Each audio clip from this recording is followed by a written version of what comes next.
negosyo ang pinasok natin. Pag negosyo, minsan ang kita maliit, minsan malaki. Minsan maliit ang kita, minsan malaki. Yung malalaki ang kita ngayon, dati maliit din ang kita niya.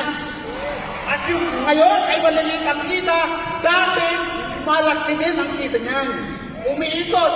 It's a cycle.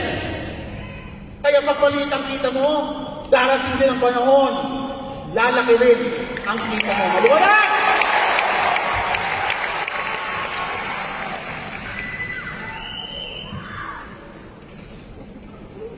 What if, after 5 years, magtatagumpay ka?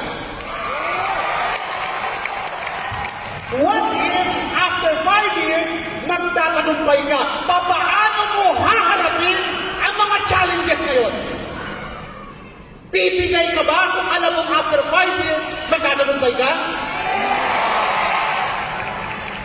Nawalan ka ng tao, okay lang. Pag nawala ka ng tao, naubos ang tao mo, ibig sabihin, tapos na sila sa misyon nung sumali sila. Hindi sila masamang tao, na-fulfill lang nila yung kanilang goal pag sa pagsali sa team mo. At kung maliit pa nakita mo, it's okay. Huwag mong aasamin ang malaking kita o magandang resulta.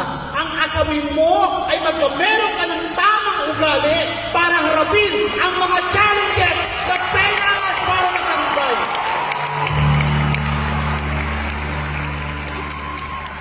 Ganun din. Magtatagumpay ka din. Ang mga nagtagumpay na tao, wala naman silang special skills.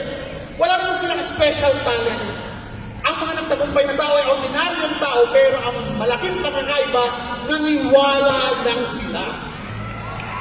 Bakit hindi pumuputok ang grupo mo? Kasi baka hindi ka 100% naniniwala sa kumpanya. Bakit ka nagdududa, urong solo? Baka hindi 100%